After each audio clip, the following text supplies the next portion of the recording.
Hello friends, academic zone welcome जी। दोस्तों, हम एक अलग लेक्चर के साथ और आज का लेक्चर में हम जो बात करेंगे वो बात करेंगे जो 3 वंश हमारे रह गए हैं विजयनगर के, उनके बारे में। इससे पहले हमने जो बात की है वो संगम वंश और विजयनगर के जो बेसिक पॉइंट हैं उनके बारे में बात की थी। तो जो संगम वंश के बाद उसके डिक्लाइन होता है संगम वंश का, उसके पश्चात मेनली 3 वंश और आते हैं। उनमें जो वंश है, प्रमुख वंश है वो तुल्लव वंश है। संगम और तुल्लव 2 ही वंश हैं जो विजयनगर के बारे में कुछ, जिन्होंने मतलब मेन विजयनगर साम्राज्य को शक्ति प्रदान की है। 2 वंश से ही क्वेश्चन आते हैं, ये संगम से आएगा या तुल्लव से आएगा, और तुल्लव में कृष्णदेवराय से आएगा। तो ये चीज आपको ध्यान में रखनी है कि क्वेश्चन कहाँ से आता है, तो ये चीज आप वहां से लेकर चले। ठीक है, तो संगम वंश में सबको जैसे बात की, देवराय जो द्वितीय थे वो सबसे शक्तिशाली और सबसे प्रमुख शासक थे, देवराय द्वितीय। ठीक है, उनके समय में, किसके समय में कौन विदेशी यात्री भारत आया, वो भी हम नेक्स्ट लेक्चर में बात करेंगे, और इनके राज्य के प्रशासन के बारे में बात करेंगे। तो आइए हम सालों वंश से पूरा जो शुरू करते हैं। इसको सुल्लो वंश भी लिखते हैं, सालू वंश भी लिख देते हैं।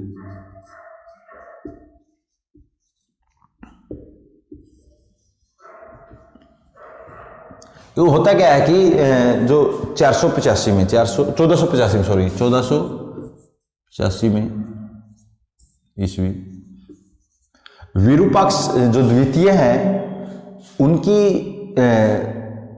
उनको हटाकर जो वीर नरसिंह ये हैं, नरसिंह के द्वारा, साल्व नरसिंह के द्वारा साल्व वंश की स्थापना की जाती है।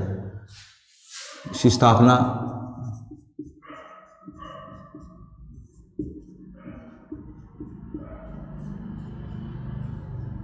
नरसिंह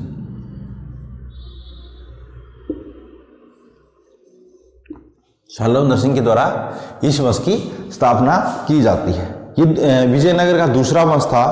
और इस वंश की क्या खास बात है, क्वेश्चन आ सकता है। इस वंश में मुख्य रूप से एक शासक हुआ, एक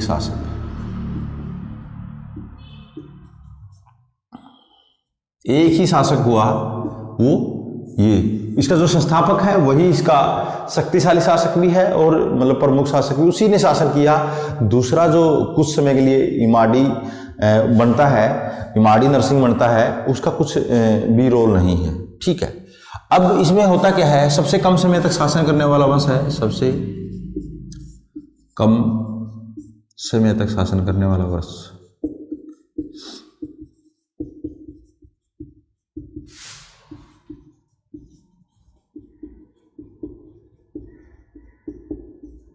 सब ये ध्यान में रखना, विजयनगर पर किस वंश ने सबसे कम समय तक शासन किया।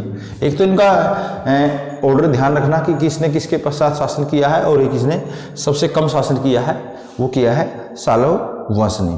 ठीक है, और इससे जब शासन बनने से पहले जो साल्व नरसिंह है, ये चंद्रागिरी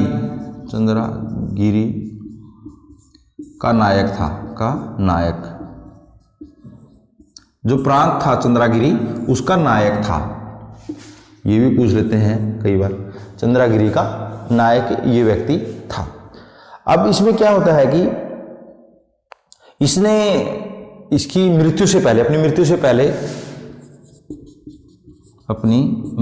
पहले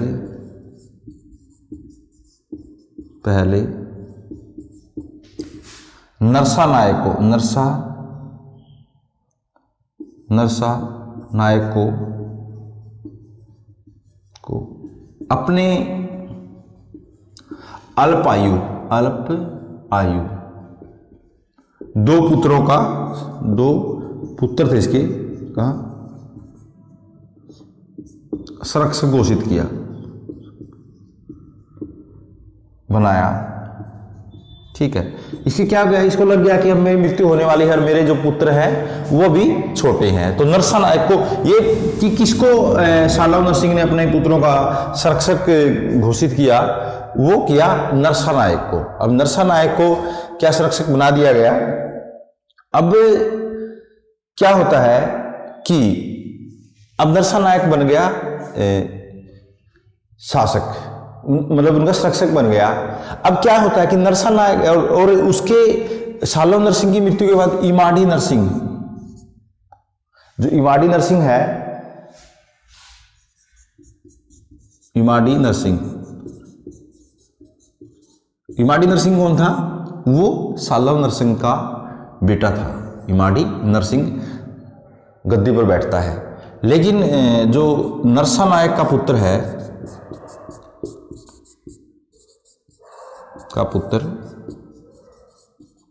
नरसानायक का पुत्र कौन है, वीर नरसिंह।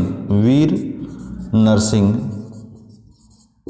इमाड़ी नरसिंह का कत्ल कर देता है, इमाड़ी नरसिंह का कत्ल कर देता है। और विजयनगर में क्या करता है, वीर नरसिंह क्या करता है, तुल्लो वंश की स्थापना करता है।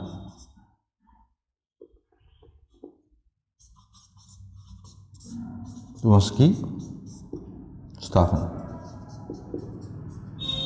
ठीक है ना। तुल्लो वंश की स्थापना किसके द्वारा की गई, वीर नरसिंह के द्वारा की गई। किसका कत्ल करके की गई, इमाड़ी नरसिंह है। सारे नरसिंह हैं, तो ये नरसिंह, इमाड़ी नरसिंह को हटाकर वीर नरसिंह, नरसानायक का जो पुत्र था वो सालव नरसिंह के लड़के को हटाकर गद्दी पर बैठता है और तुल्लो वंश की स्थापना करता है। तो आइए हम तुल्लो वंश के बारे में देखते हैं। इसके बारे में जो सालव वंश है, इसके बारे में कोई पूछने वाला नहीं है, लेकिन एक ये पूछ सकता है कि एकमात्र शासक हुआ जिस वंश का, वो कौन सा था, वो सालव वंश है। बीच में छोड़ नहीं सकते सीक्वेंसली के लिए। 1505 में ये भी आ गया तुल्लो वंश।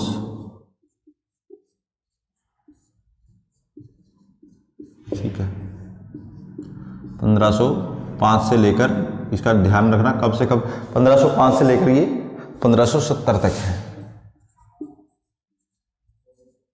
ठीक है, पहला शासक है वीर नरसिंह।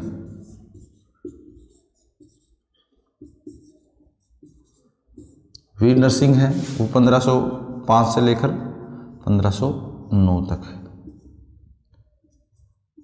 ये ध्यान रखना। 1505 से लेकर वीर नरसिंह का शासन 1509 तक। सबसे पहले क्या करता है, ये एक सामाजिक कर है, विवाह का सामाजिक कर, एक सामाजिक कर है। कौन सा कर है, विवाह कर। विवाह कर को हटाता है, ये कर को हटाया। ठीक है,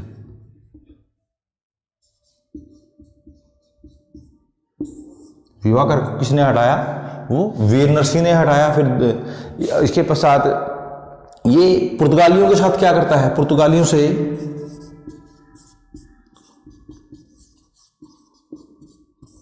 के साथ समझौता करता है,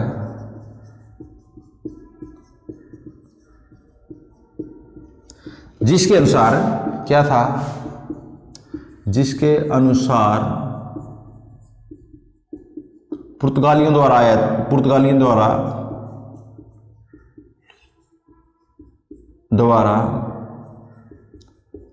लाए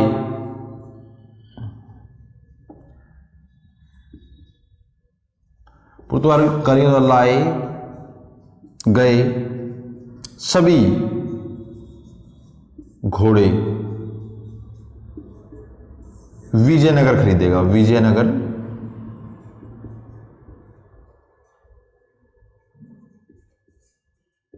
मतलब किसी और को बेचने की जरूरत ही नहीं है, ये सारे के सारे जितने पुर्तगाली घोड़े लेकर आएंगे, बाहर से पुर्तगाली व्यापार करते थे अरब से, वो सारे घोड़े कौन खरीदेगा, विजयनगर खरीदेगा। ऐसा समझौता किसने किया, वो वीर नरसिंह ने पुर्तगालियों के साथ किया। मतलब अपने आप को बैमनी से मजबूत करने के लिए ये ऐसा करता है।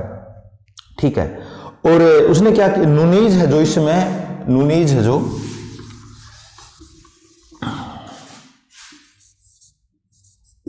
नुनीज ने इस समय ये भी ध्यान रखना, नुनीज ने इस समय विजयनगर की यात्रा की।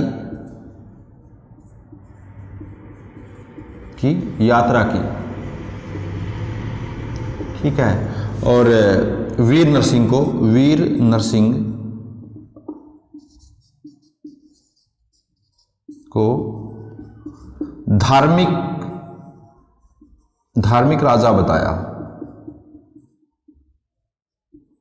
ये ध्यान में रखना कि नुनीज ने किसको धार्मिक राजा बताया है, तो वो बताया है वीर नरसिंह को। वीर नरसिंह को क्या बताया नुनीज ने, वीर नरसिंह को नुनीज ने बताया धार्मिक राजा। और उसके बाद सामंतों के जो विवाद को, सामंतों के बीच में अगर कोई विवाद, सामंतों के विवाद को दवंद युद्ध, आपस में युद्ध करवा के, दवंद युद्ध के द्वारा दवंद युद्ध करवा देता था। दवंद युद्ध के द्वारा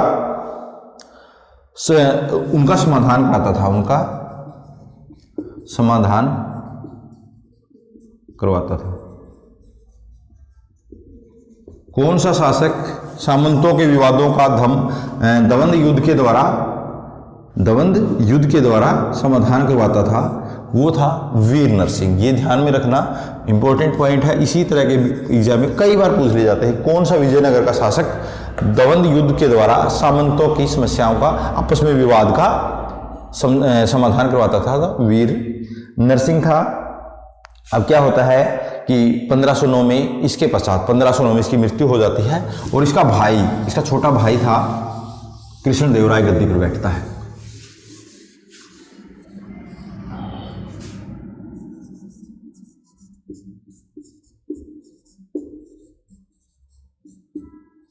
(1509 से लेकर 1529), ठीक है। अब ये इसकी जो उपाधियां हैं, सबसे प्रमुख शासक माना जाता है ये। उपाधि कौन कौन सी इसने उपाधि ली? इसकी उपाधि थी आंध्र भोज, अभिनव भोज, आंध्र भोज, अभिनव भोज, आंध्र भोज, अभिनव भोज।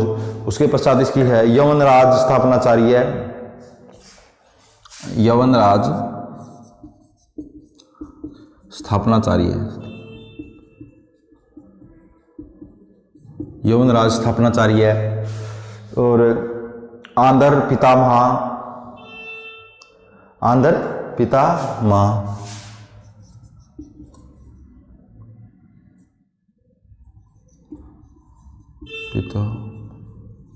आंध्र पितामह। और इसकी उपाधियां, मुख्य उपाधियां हैं, और भी कई उपाधियां थी, लेकिन आंध्र भोज, अभिनव भोज, यवन स्थापनाचार्य, ये इसकी बहुत प्रमुख उपाधि है। और आंध्र पितामह इसकी उपाधियां थी। विजयनगर का सबसे सर्वाधिक प्रमुख शक्तिशाली शासक, विजयनगर का सर्वाधिक शक्तिशाली शासक,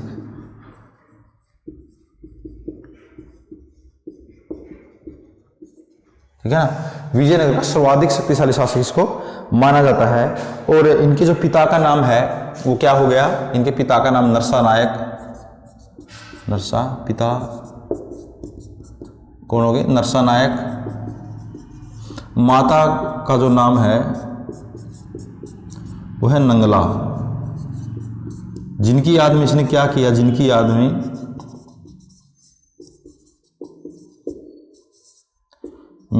शहर बसाया एक। कौन सा शहर बसाया? जिनकी याद में इन्होंने नांगलपुर शहर बसाया, नांगलपुर।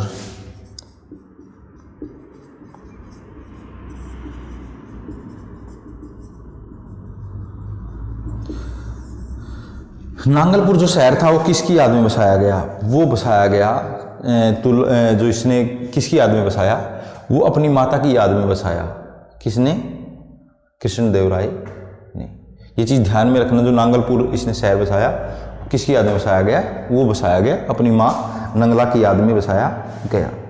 और इसके बाद ये अपने आप को कृष्ण का अवतार कहता था, अपने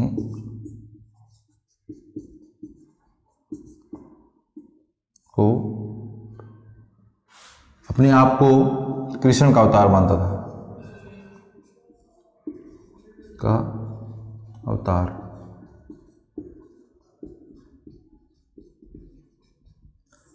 कौन विजयनगर का कौन सा शासक अपने आप को कृष्ण का अवतार कहता था? वो कृष्णदेवराय शासक था जो अपने आप को क्या कहता था? कृष्ण का अवतार। इसके बाद इसका जो है बाबर नाम में से तत्कालीन जो बाबरनामा है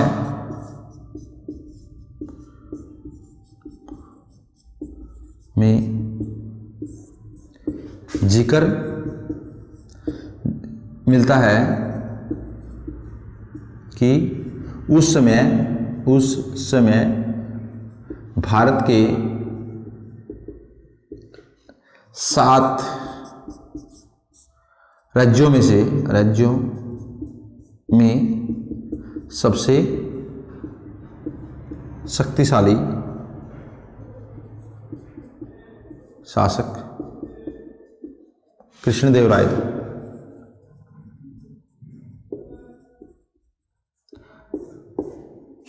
और ये भी कहा है कि विश्व के 4 प्रमुख राज्यों में से, विश्व के 4 प्रमुख राज्यों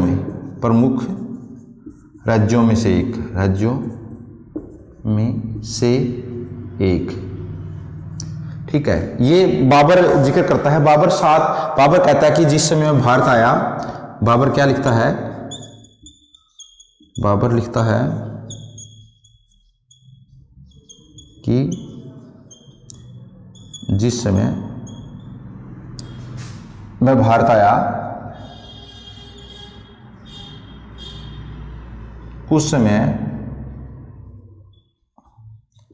भारत में 7 राज्य हैं, भारत में प्रमुख 7 राज्य हैं, 7 राज्य हैं, ठीक है। प्रमुख 7 राज्य हैं जिसमें 5 मुस्लिम शासक हैं, जिस पर 5 मुस्लिम शासक हैं,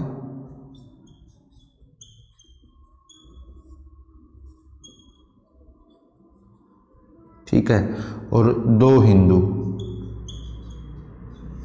कौन से? मेवाड़ और विजयनगर।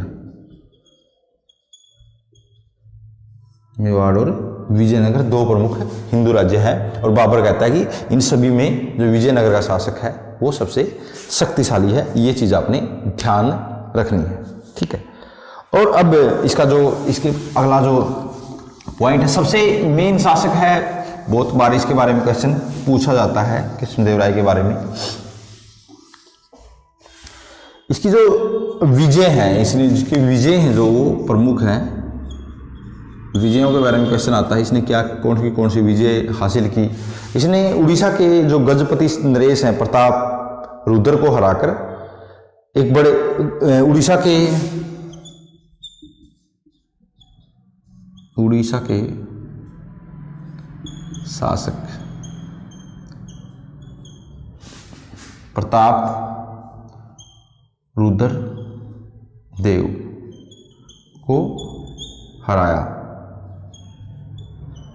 है ना। उड़ीसा के प्रताप रुद्रदेव को हराया, गजपति शासक था ये, गजपति शासक प्रताप रुद्रदेव को हराया। इसके बाद में जब समझौता होता है तो प्रताप रुद्रदेव अपनी बेटी की शादी इनके साथ करता है।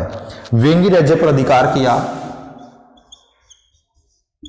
वेंगी राज्य पर अधिकार किया।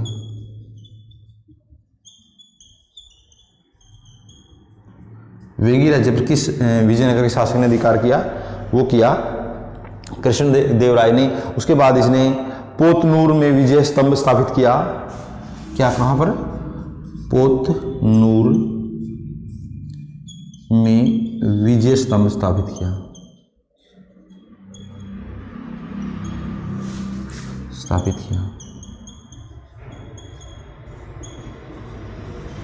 कहां पर विजय स्तंभ स्थापित किया?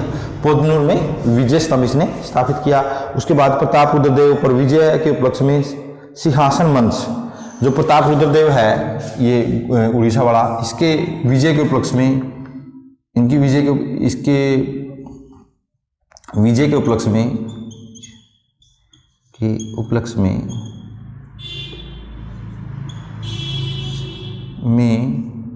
सिंहासन बनवाया। कौन सा सिंहासन था? वो बनवाया विजय भवन, सिंहासन मंच बनाया जिसका नाम था विजय भवन का निर्माण करवाया। विजय भवन का निर्माण करवाया। विजय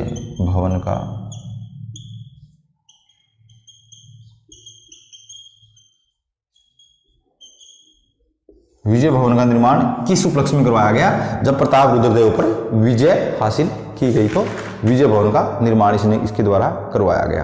और 1512 में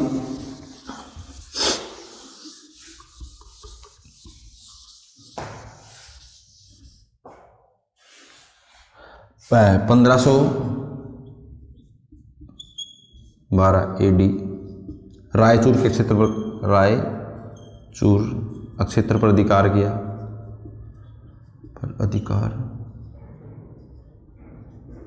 रायचूर क्षेत्र पर कब अधिकार किया? 1512 में किया। बहमनी सुल्तान महमूद द्वितीय को बीजापुर और बीदर की कैद से मुक्त करवाया। बहमनी शासक, जो बहमनी का सुल्तान था मोहम्मद द्वितीय, बहमनी सुल्तान मोहम्मद द्वितीय, महमूद द्वितीय है ये, महमूद शाह द्वितीय है। द्वितीय को कहाँ से मुक्त किया? इसलिए महमूद शाह द्वितीय को कहाँ से? बीजापुर और बीदर की कैद से। बीजापुर वह बीदर की कैद से मुक्त करवाया। कैद से मुक्त करवाया।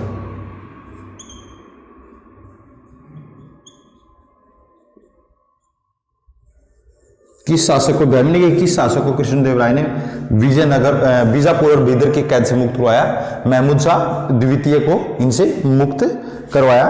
उसके बाद 1520 में इस्माइल आदिल खान ने पुनः रायचूर पर अधिकार किया। 1520 में किसने? इस्माइल आदिल खान ने पुनः अधिकार कर लिया, जिससे दोबारा जीतने में कृष्णदेव राय ने पुर्तगाली सैनिकों की सहायता ली। अब 1520 में दोबारा 1520 में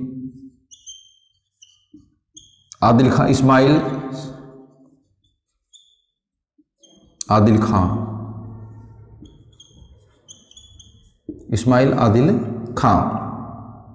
आदिल खान ने रायचूर पर इसके समय अधिकार किया।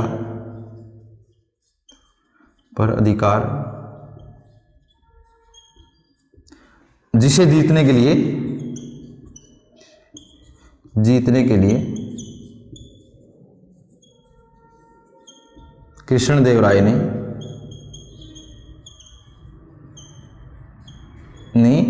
पुर्तगालियों की सहायता ली।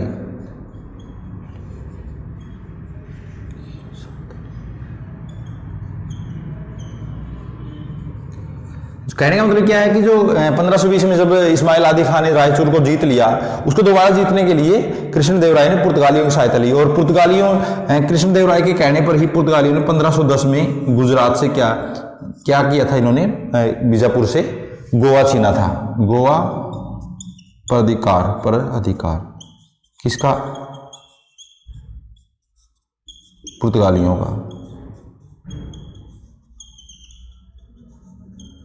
किसकी सहाय पर हुआ था?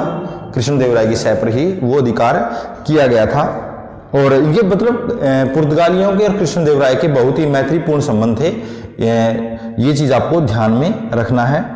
और इसने जो भटकल में किला बनाने की अनुमति भी पुर्तगालियों को दी थी। भटकल में किसकी अनुमति की बात है? पुर्तगालियों ने अपना किला बनाया, अपनी मतलब फैक्ट्री वहां पर बनाई, वो कृष्णदेव राय के उस पर ही बनाई थी। अलब्रुक ने फादर लुई को उनके दरबार में अपने दूत के रूप में भेजा।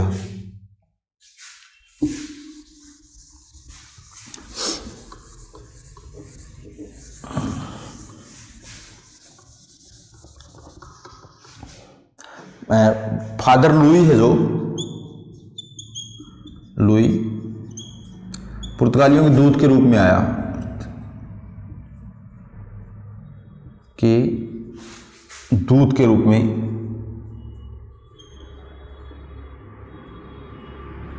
कृष्णदेव राय के दरबार में आया।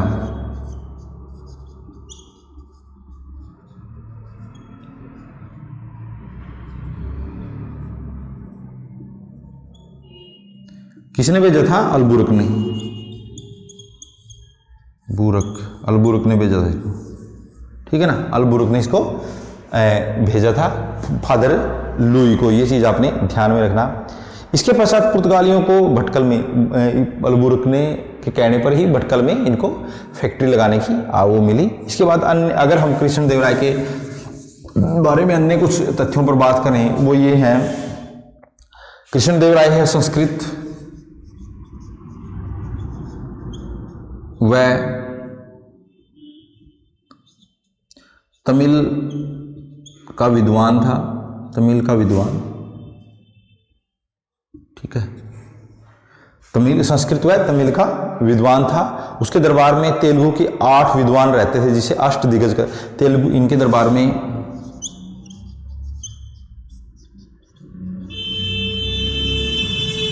तेलुगु के 8 विद्वान,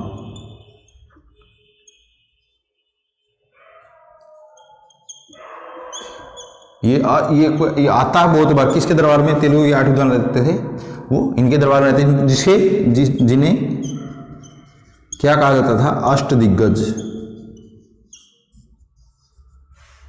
अष्टदिग्गज कौन थे? तेलुगु के 8 विद्वान, तेलुगु के 8 विद्वानों को अष्टदिग्गज कहा जाता था। ये चीज आपको ध्यान में रखनी है। और उसने तेलुगु में अमुक्त मलयाद राजनीतिक ग्रंथ लिखा। इसने क्या किया? तेलुगु है, तमिल नहीं, तेलुगु।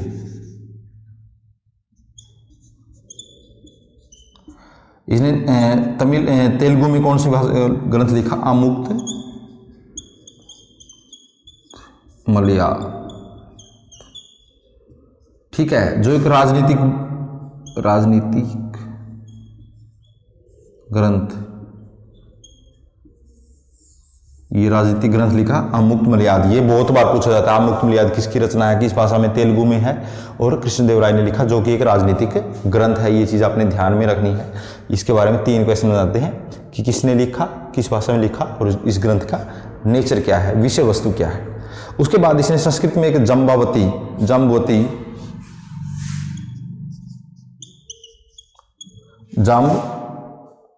ये नाटक लिखता है। जाम्बवती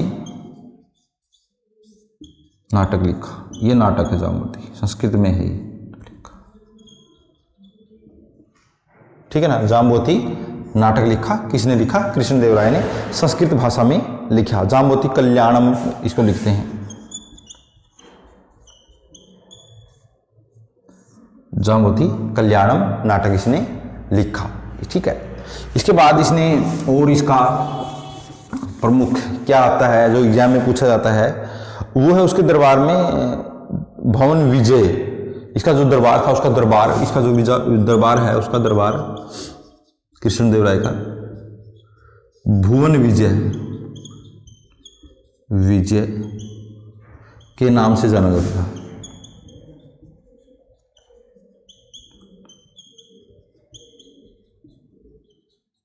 ठीक है, भुवन विजय के नाम से इसका दरबार जाना जाता था, जिसको भुवन विजय का मतलब भुवन विजय, विश्व विजय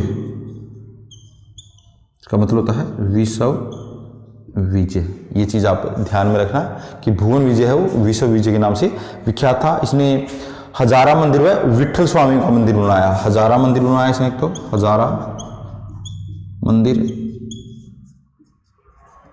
व विठल स्वामी का मंदिर बनवाया।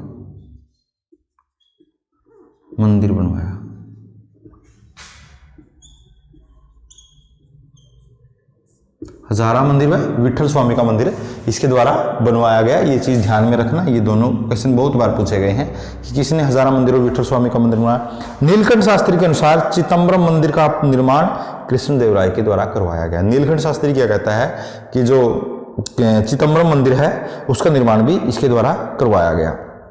और राजधानी के समीप एक तालाब बनवाया सिंचाई के लिए। राजधानी के समीप के नज़दीक के समीप सिंचाई के लिए एक बड़ा तालाब बनवाया। सिंचाई के लिए एक बड़ा तालाब बनवाया।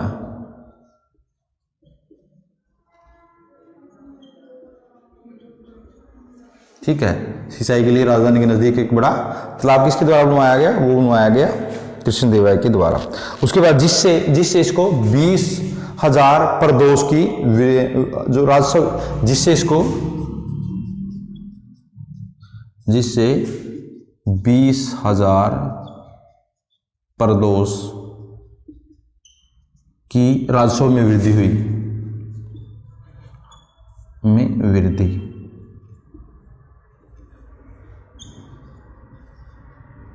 20,000 प्रदोष की राजस्व में वृद्धि हुई। कितनी राजस्व में वृद्धि हुई? 20,000 प्रदोष की वृद्धि उसके राजस्व में होती है। और इसने अपनी पत्नी की याद में हस्तपेट, अपनी पत्नी की याद में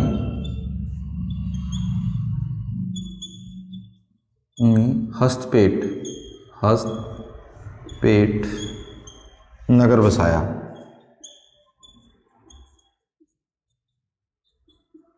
हस्तपेट नगर इसने बसाया। ठीक है, अब 1529 में इसका काम हो जाता है, शासन खत्म हो जाता है। अब अच्युतदेव राय जो अच्युतदेव राय 1529 से और 1542 तक शासन करता है। ठीक है, अब इसके बारे में क्या है कि ये दो जगह से शासन करता है, तिरुपति व कलहस्ती से। दो जगह से शासन करता है,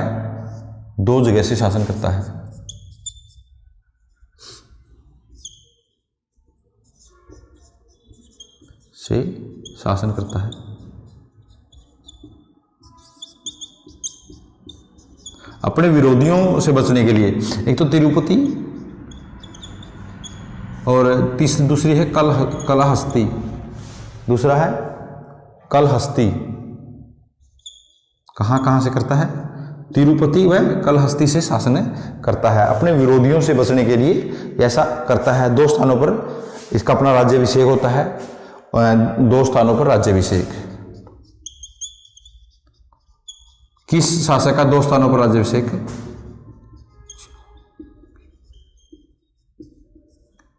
दो स्थानों पर राज्याभिषेक इनका होता है। किसका? अच्युतदेव राय का। और उसके पश्चात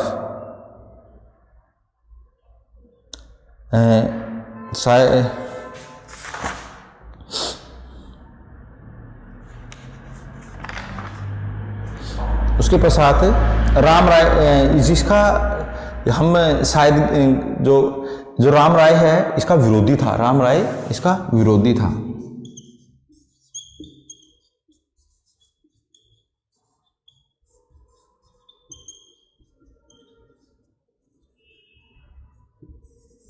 राम राय इसका विरोधी कौन था?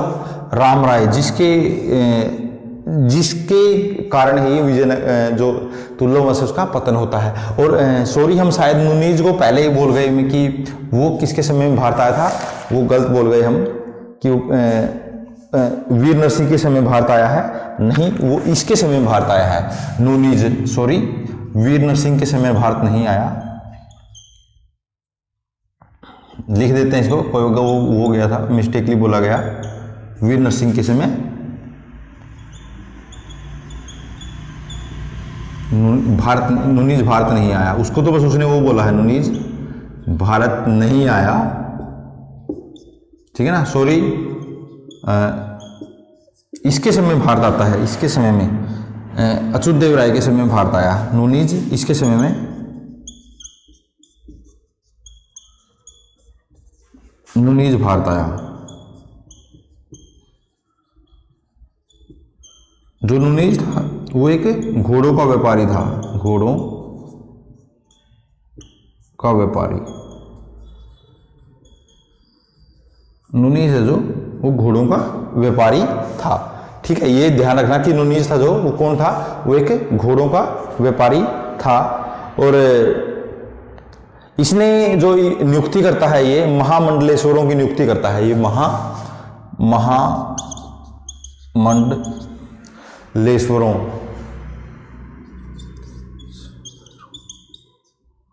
की नियुक्ति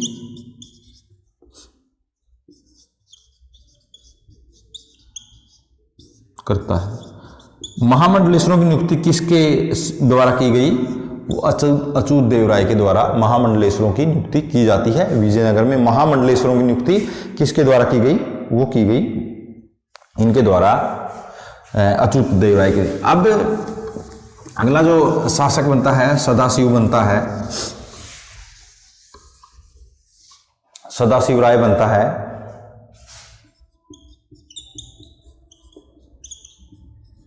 और किसके सहयोग से बनता है?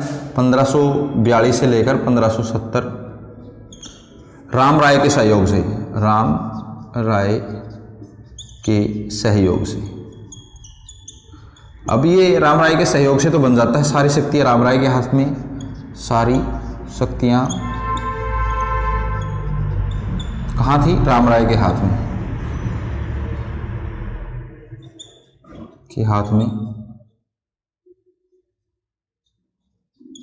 सारी शक्तियां राम राय के हाथ में थी। अब क्या होता कि मुस्लिम रियासतों के आंतरिक मामला, जो राम राय है वो क्या करता है? इसके समय में राम राय मुस्लिम रियासतें की आंतरिक मामलों में दखलंदाजी, ठीक है। ये राम राय क्या करता है? इसकी स्टोरी क्या है कि राम राय क्या करता है कि जो बैमनी, अहमदनगर, बीजापुर, गोलकुंडा है, उनको आपस में लड़ाता रहता है। मतलब मुस्लिम शासक उनको, रियासतों को आपस में लड़ाता रहता है कि उसको उसके साथ और उसको उसके साथ लड़ाता रहता है। और एक बार क्या होता है कि उसी जब युद्ध होता है और विजयनगर की सेना भी एक तरफ से जाती है। अब ये फूट डालो और राज करो की नीति करता है, अंग्रेजों वाली नीति है। लेकिन एक युद्ध के दौरान जो विजयनगर की सेना है वो बहुत से मुस्लिमों का कत्ल कर देती है, कुरान को नष्ट कर देती है, बहुत सी मस्जिदें गिरा देती है। जिससे क्या हुआ कि सारी जो मुस्लिम ताकतें हैं, मुस्लिम रियासतें हैं, वो एक हो जाती हैं। उनको लगता है कि ये तो हमारे धर्म को नष्ट कर रहे हैं, तो वो क्या करते हैं कि वो सारे एक हो जाते हैं, जिसमें बिदर, अहमदनगर, गोलकुंडा और बीजापुर, वो सारे एक साथ आ जाते हैं, केवल बरार को छोड़कर। बरार और गोलकुंडा की आपस में दुश्मनी थी, इसलिए वो एक साथ नहीं आते। बरार इस संघ में शामिल नहीं होता, जिसके कारण क्या होता है कि ये सारे जब ये किसकी, राम राय, कौन मुस्लिम रियासतों की आंतरिक मामलों में दखल देता है? वो राम राय देता है। जिसके कारण क्या हुआ, राम राय के कारण सारी मुस्लिम ताकतें एक हुई। पहले तो वो इनके साथ लगी रही, इनके हाथ का खिलौना बनी रही, लेकिन बाद में वो एक हो गई। और जिसके कारण अब क्या हुआ, जिसमें इब्राहिम कुतुब शाह गोलकुंडा व हुसैन निजाम शाह अहमदनगर को क्या हुआ, अब इसके समय में क्या होता है कि इब्राहिम कुतुब शाह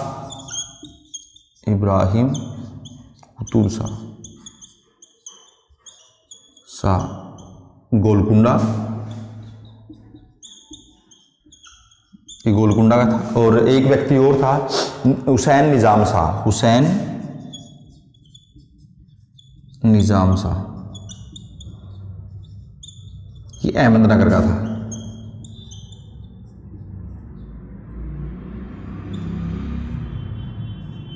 ये दो लोग क्या करते हैं, विजयनगर के खिलाफ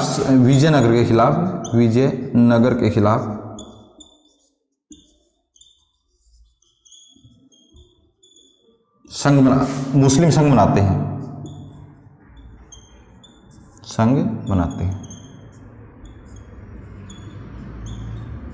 जिसमें सारे शामिल होते हैं, बीजापुर, गोलकुंडा अहमदनगर,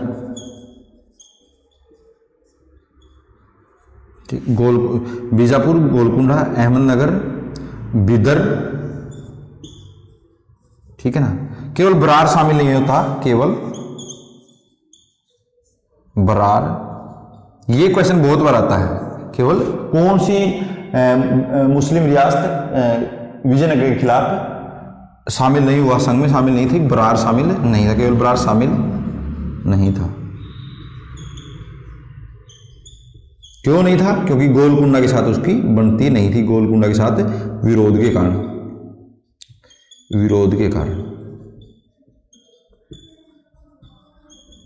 क्यों शामिल नहीं हुआ, ये भी क्वेश्चन पूछ लेते हैं कि क्यों शामिल नहीं हुआ था? क्योंकि उसका गोलकुंडा के साथ विरोध था, इसलिए वो शामिल नहीं हुआ। अब क्या होता है? अब होता है तालीकोट का युद्ध।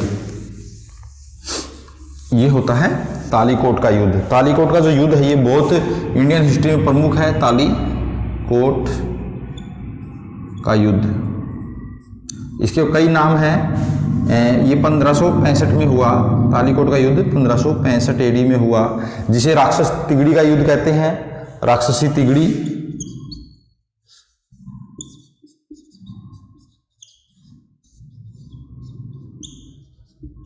तिगड़ी का युद्ध, बिनीहट्टी का युद्ध, नीहट्टी का युद्ध,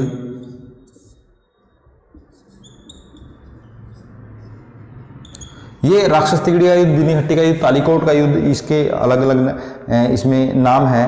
और हारून, इसने जो प्रोफेसर हारून खां शेखवानी ने इसको क्या कहा है? कृष्णा नदी का युद्ध, कृष्णा नदी का युद्ध।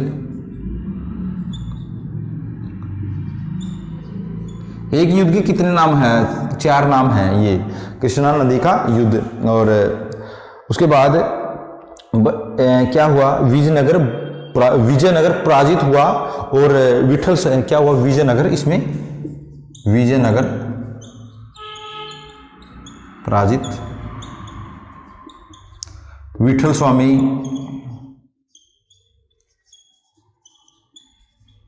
के मंदिर को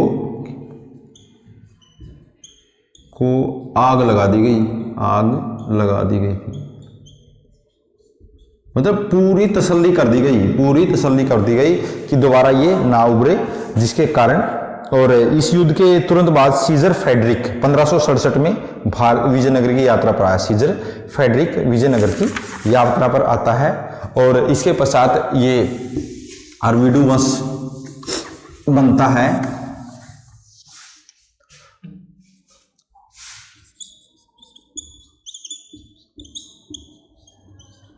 जो अरविडू वंश है वो उसका जो 1570 से लेकर 1652 है, लेकिन कोई खास इसकी अचीवमेंट नहीं है।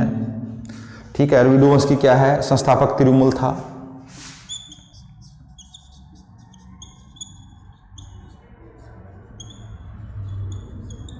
ठीक है, संस्थापक तिरुमल जो 70 से 72 तक शासन करता है, जिसके इसको पतनशील, इसकी जो उपाधि थी वो क्या थी? उपाधि पूछ लेते हैं। इसकी उपाधि है पतनशील कर्नाटक, पतनशील कर्नाटक साम्राज्य का उद्धारक, साम्राज्य का उद्धारक। ठीक है, पतनशील कर्नाटक का उद्धारक इसको कहा जाता है। और अपने पुत्रों के बीच में राज्य का बंटवारा किया, जो अपने पुत्रों के बीच राज्य का बंटवारा।